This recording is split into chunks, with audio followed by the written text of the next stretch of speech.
Sometimes I just don't know why I do this to myself. You know, I seen the trailers for Collateral Beauty and I knew that the movie wasn't for me. It just didn't look like anything I'd be interested in. The trailer, as I saw it, was a man who was dealing with grief and was sending letters to love, time and death. And love, time and death appear as people to talk him through his crisis. And I just thought, no, that's not for me at all. But I'm silly, and I thought, you know what, I'm going to check it out now. It's a Will Smith movie. It's got a unbelievable cast, absolutely ridiculous, and I thought I'd just give it a shot. The trailer lied. The trailer lied profoundly to me because it's not about that, even though it kind of is. The plot of the movie is Will Smith is an advertising guru. His child has died 2 years prior, and he's kind of closed off.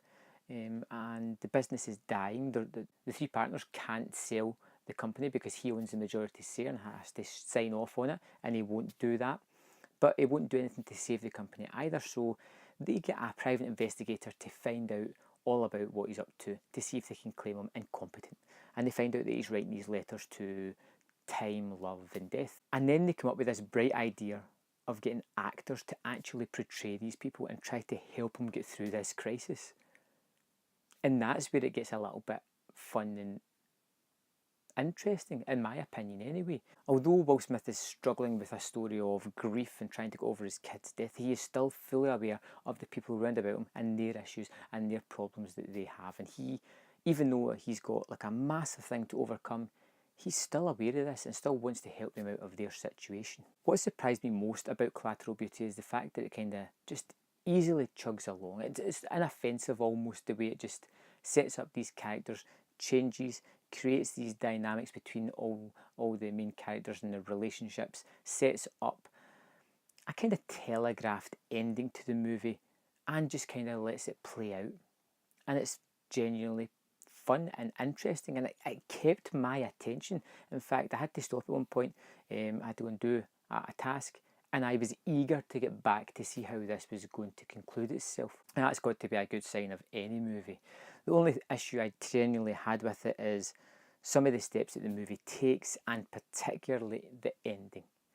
There's a small scene at the end that I wish they had just left out and left some ambiguity about what had actually happened. I felt that would have been a lot more interesting rather than just going like, boom, here's the facts, like it or lump it. Which just wasn't great about.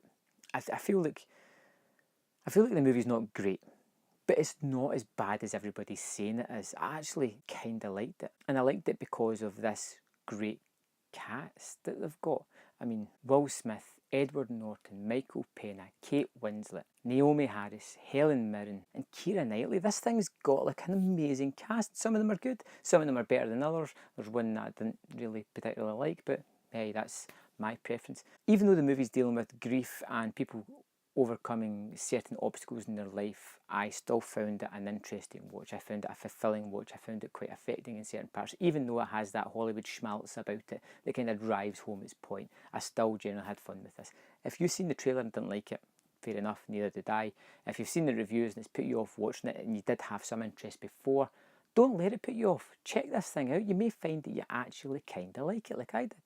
I gave Collateral Beauty 3.5 out of 5. That should tell you how much I liked it already.